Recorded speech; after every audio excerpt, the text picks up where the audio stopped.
सो चलो देखते हैं किस तरीके से और कितने टाइप के कॉन्फ्लिक्ट को हम समझ पाते हैं, ठीक है। चलो, so those who are new, those who are attending for the first time, this is going to be very interesting session. Types, क्या क्या टाइप्स होते हैं कॉन्फ्लिक्ट के, एग्जैक्टली क्या क्या टाइप्स होते हैं। अच्छा, ये समझना जरूरी है, हाँ बहुत जरूरी है। हमें दवाई करने का तब पता चलेगा जब पता चलेगा बीमारी कौन सी है। एग्जाम्पल, फर्स्ट स्क्रीन पे अगर आप देख पा रहे हो तो फर्स्ट है इंट्रा इंडिविजुअल। ना अगर आप कुछ भी लिखो ना लिखो, एटलीस्ट नाम आपकी बुक में होना चाहिए। I want you to pay attention on the names at least. Intra individual. Now understand the difference between intra and inter. Intra and inter. Generally we know this. Generally we know this. Intra means within. हमारे अंदर. Intra individual, दो individual के अंदर. Intra. Inter, हम जानते हैं international का मतलब दो नेशन के बीच में. दो नेशन, इंटर मतलब दो बॉडी के बीच में. इंटर सेकेंड जो नाम है इंटर, उसका मतलब होता है दो बॉडी के बीच में. दिस इज दो इंडिविजुअल, दो बॉडी के बीच में. And this is intra. Intra मतलब विदिन, के अंदर. विदिन मतलब के अंदर. क्लियर? दोनों में डिफरेंस क्लियर है? दो डिपार्टमेंट के बीच में हो तो उसे क्या कहा जाएगा, इंट्रा या inter? That we are going to discuss, right? So पहले नाम समझ लेते हैं. इंट्रा इंडिविजुअल यानी कि कभी कभार हमारे मन में ही कुछ चीजें क्लियर नहीं होती, हम कुछ एक्शन ले लेते हैं बट वी डोंट नो, हमने सोच समझ के वो एक्शन नहीं लिए होते. अच्छा, कभी कभार ऐसा हुआ कि हमने कुछ सुना दिया एंड देन वी रिग्रेट, अरे इनको नहीं बताना था, या फिर मुझे इतना नहीं सुनाना चाहिए था. चाहे वो पेरेंट्स हो या कलीग्स हो, मुझे उनके ऊपर इस तरह से नहीं चिल्लाना चाहिए था. Did you regret at least once in your life time? कोई एक बार भी आपने ऐसा रिग्रेट किया है कि मुझे उनको नहीं सुनाना चाहिए था? ये सुनो गाइस, हाँ या ना?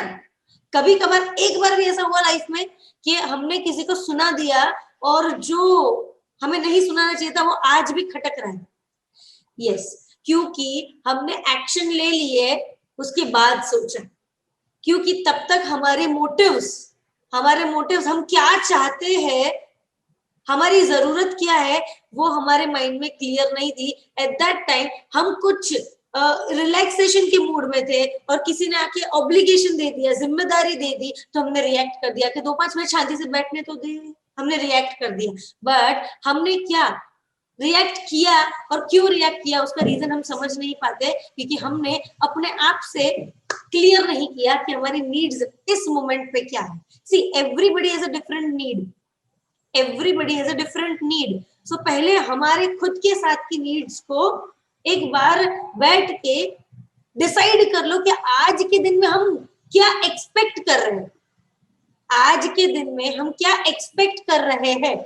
एग्जाम्पल, आज मुझे इतने काम कंप्लीट करना है, आज मुझे 6 बजे तक फ्री होना है, आज मुझे 6 बजे के बाद ये करना है. एटलीस्ट हमारे पास हमारा क्लैरिफिकेशन होगा ना, तो हम इस गलत तरीके से रिएक्ट नहीं करेंगे. राइट? Second, interpersonal. कभी कभार ये होता है कि हम सामने वाले की बात से सहमत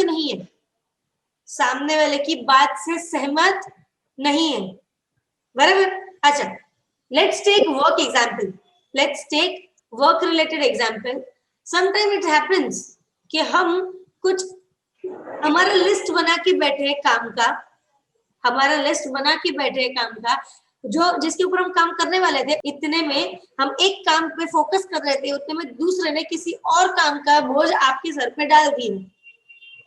and you are trying to balance between 2 task, और दोनों अर्जेंट है, दोनों की डिलीवरी है, दोनों का डेडलाइन है, दोनों का ड्यू डेट है, वगैरह वगैरह. सो एट दैट टाइम हम डिसएग्री करते हैं कुछ तरीके को, कि इस तरीके से करोगे तो इतने घंटे जाएंगे, इस तरीके से करोगे तो इतना वेस्ट होगा. सो हमारा ओपिनियन और सामने वाले का ओपिनियन डिफरेंट होता है. डिसएग्री करते हैं सामने वाले की बात पे. Am I right? और कभी कभार क्या होता है, ये कंटिन्यूस होता है, कंटिन्यूस होता है। एक का तरीका सॉफ्ट स्पोकन है, दूसरे का तरीका हार्ड स्पोकन है, तो हमेशा इन दोनों के बीच में डिसएग्रीमेंट होते रहेंगे, राइट। और धीरे धीरे वो डिसएग्रीमेंट एंटागोनिज्म बनेगी। ये नया वर्ड है गाइस, आपको ध्यान देना होगा। एंटागोनिज्म मतलब क्या, हम मन में ही मन में विरोध करने लगते हैं, ये ऐसा ही है।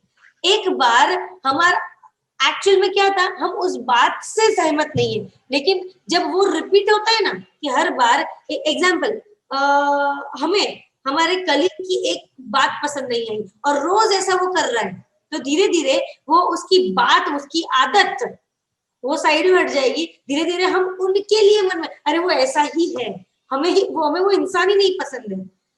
कभी कभार एक टाइम हुआ करता था जब हमें वो बात पसंद नहीं थी, जब हमें उसकी वो हरकत पसंद नहीं थी, लेकिन धीरे धीरे वो हरकत से हमारा फोकस हटके किसके ऊपर चला जाता है, इंसान के ऊपर चला जाता है। सो अगर मैं शॉर्ट में कहूं तो व्हाट इज रॉन्ग से हमारा ध्यान हटके हु इज रॉन्ग पे चला जाता है। यस और नो? व्हाट इज रॉन्ग से ध्यान हटके हु इज रॉन्ग, उसके ऊपर हमारा फोकस चला जाता है, और वहीं से शुरू हो जाता है अंदर अंदर का आपसी मनमुटाव, राइट। सो हमें हमेशा किसके ऊपर फोकस करना है, गलत क्या है, नहीं कि गलत कौन है।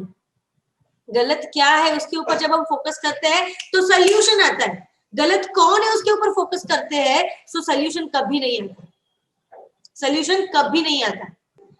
सो एज आई वाज टॉकिंग कि हमारा जब फोकस व्हाट इज रॉन्ग से हटके हु इज रॉन्ग पे चला जाएगा, तब हमारे सोल्यूशन मिलने के चांसेस कम हो जाएंगे, राइट। चलिए, the third one is inter group. Okay, कहा कौन सी कंपनी में ऐसा नहीं होता। अच्छा, एक काम करना है, आप सबको मुझे ये बताना है कि अभी मैं जो बताने वाली हूँ उनसे आप रिलेट कर पा रहे हो कि नहीं, राइट। जस्ट टेल मी, जो मैन्युफैक्चरिंग यूनिट है या कंस्ट्रक्शन वाले हैं, उनसे मैं बात कर रही हूँ। क्या ऐसा होता है कि फैक्ट्री वाले और ऑफिस वालों के बीच में एक थोड़ा सा मनमुटाव हमेशा रहता है। फैक्ट्री वालों को लगता है कि ऑफिस वाले बर्डन दे रहे हैं, ऑफिस वाले प्रैक्टिकल चीजें समझ ही नहीं पा रहे हैं। At the same time office वालों को लगता है कि हाँ, आंसर तो हमें देना होता है क्लाइंट्स को, आंसर तो क्लाइंट्स को हमें देना होता है, ये एंड मोमेंट तक क्यों नहीं होता, हमेशा उनका डेडलाइन तक काम क्यों बाकी होता है। कितने लोग रिलेट कर पा रहे हैं इस कन्वर्सेशन को? यस, ऑनेस्ट, एकदम ऑनेस्ट, ये रियल लाइफ की प्रॉब्लम है। फोन तो हम पे आते हैं, हैंडल तो हमें करना पड़ता है, फिर रिकवरी में प्रॉब्लम होता है, अकाउंट की एंट्री में प्रॉब्लम होता है, डेडलाइन तक जाते हैं हमेशा। Okay, factories, same way factory में काम जो है, मैन्युफैक्चरिंग यूनिट, उनके साथ भी यही होता है, या तो always happen. Okay, so many people are relating with this problem. Okay, so चलो, अगर अभी बहुत सारे लोग रिलेट कर पा रहे हैं, so इसका प्रैक्टिकल सोल्यूशन क्या हो सकता है? टेक्निकल नहीं, practical solution. Let's work on solution. एक मीटिंग करना है और एक थीम डिसाइड करना है कि बफर डेज कितने मिलेंगे। समझते हो? बफर डेज, डेडलाइन के ऊपर के कुछ दिन डिसाइड करने होंगे।